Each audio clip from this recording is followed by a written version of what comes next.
ਸਾਡੇ ਬਾਜ਼ ਦੋਸਤਾਂ ਦਾ ਖਿਆਲ ਹੈ ਕਿ ਸਾਨੂੰ ਪੰਜਾਬ ਨੈਸ਼ਨਲ ਮੂਵਮੈਂਟ ਨੂੰ ਫਲਸਤੀਨ ਤੇ ਇਸਰਾਈਲ ਦੇ ਤਨਾਜ਼ੇ ਦੇ ਉੱਤੇ ਆਪਣਾ ਮੌਕਫ ਦੇਣਾ ਚਾਹੀਦਾ।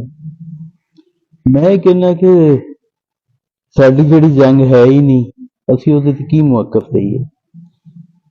ਦੂਜੀ ਗੱਲ ਇਹ ਹੈ ਕਿ ਨੈਸ਼ਨਲਿਜ਼ਮ ਦਾ ਧਰਮ ਨਾਲ ਕੋਈ ਤਾਲੁਕ ਨਹੀਂ, ਯਾਨੀ ਮਜ਼ਹਬ ਦੀ ਬੁਨਿਆਦ ਤੇ ਨੈਸ਼ਨਲਿਜ਼ਮ ਨਹੀਂ ਹੋ ਸਕਦਾ।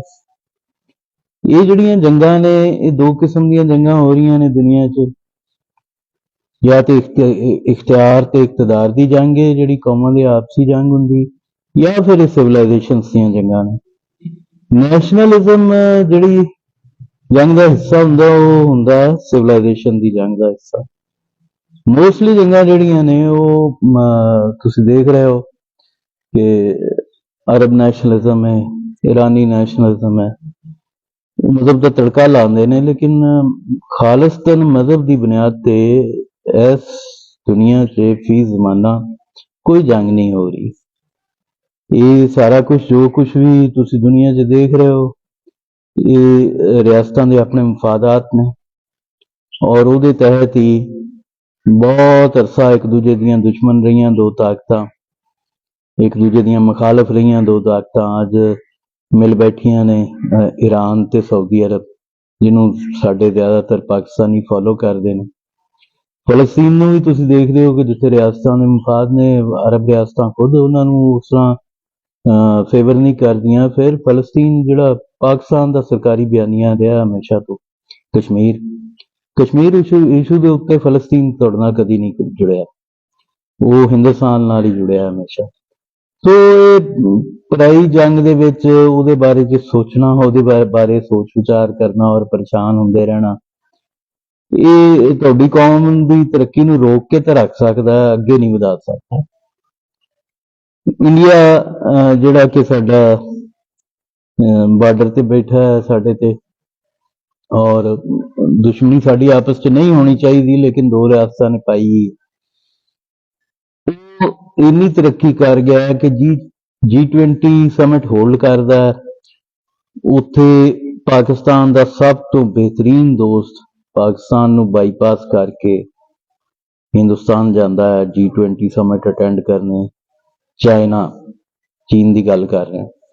ਦੂਜਾ ਜਿਹੜਾ ਸਾਡਾ ਸਭ ਤੋਂ ਵੱਡਾ ਸਹਾਰਾ ਖਾਦਮੈਨੇ ਹਰਮੈਨੇ ਸ਼ਰੀਫੈਨ, ਉਹ ਵੀ ਸਾਡੇ ਸਿਰ ਤੋਂ ਲੰਘ ਕੇ ਇੱਥੇ ਨਹੀਂ ਲੈਂਦਾ, ਉਹ ਸਿੱਧਾ G20 ਸਮਿਟ ਅਟੈਂਡ ਕਰਨ ਜਾਂਦਾ। ਤੇ ਇਹ ਜਿਹੇ ਮੌਕੇ ਦੇ ਉੱਤੇ ਸਾਨੂੰ ਆਪਣਾ ਸੋਚਣਾ ਚਾਹੀਦਾ, ਆਪਣੇ ਬਾਰੇ ਸੋਚਣਾ ਚਾਹੀਦਾ ਜਾਂ ਦੂਜਿਆਂ ਬਾਰੇ।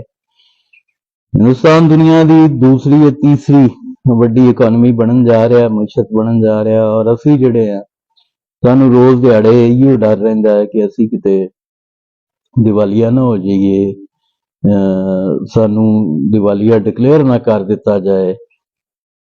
ਤੇ ਸੋਚਣ ਵਾਲੀ ਗੱਲ ਇਹ ਹੈ, ਅਸੀਂ ਕਿੱਥੇ ਖਲੋਤੇ ਹਾਂ, ਸਾਡੇ ਭੁੱਖ ਨੱਚਦੀ ਪਈ ਹੈ, ਸਾਡੀ ਤਵੱਜੋ ਉਧਰ ਨਹੀਂ ਹੈ। ਸਾਡੇ ਹਰੀਫ ਜਿਹੜੇ ਨੇ, ਉਹਨਾਂ ਦੇ ਤੇ ਸਾਡੇ ਵਿਚਕਾਰ ਜ਼ਮੀਨ ਅਸਮਾਨ ਦਾ ਫਰਕ ਆ ਗਿਆ।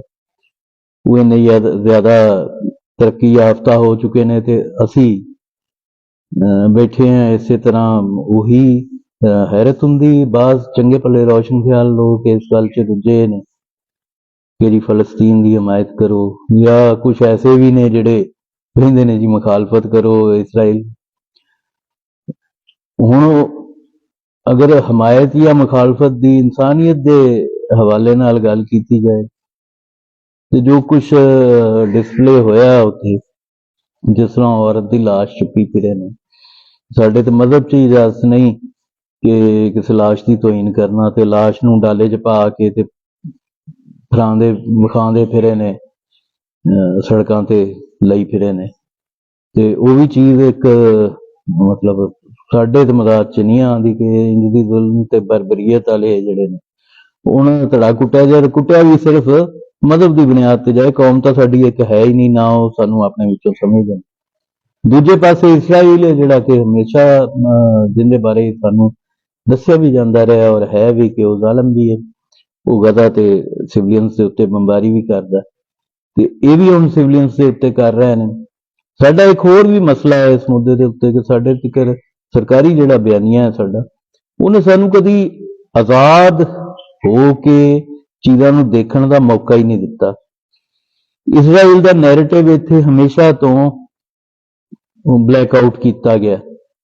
ਸਾਨੂੰ ਕਦੀ ਦੋ ਤਰਫਾ ਹਕਾਇਕ ਨਹੀਂ ਦੱਸੇ ਗਏ, ਚਾਹੇ ਉਹ ਅਬਦਾਲੀ ਦੀ ਗੱਲ ਹੋਵੇ ਜਿਹੜੇ ਇਹਨਾਂ ਨੇ ਹੀਰੋ ਬਣਾ ਕੇ ਪੇਸ਼ ਕੀਤੇ, ਗਜ਼ਨਵੀ ਦੀ ਗੱਲ ਹੋਏ, ਗੌਰੀਆਂ ਦੀ ਗੱਲ ਹੋਏ, ਉਹਨਾਂ ਦੇ ਜ਼ੁਲਮ ਬਰਬਰੀਅਤ ਜੋ ਉਹਨਾਂ ਇੱਥੇ ਕੀਤੀ ਮੁਸਲਮਾਨਾਂ ਨਾਲ ਵੀ, ਉਹ ਨਹੀਂ ਦੱਸੀ ਗਈ।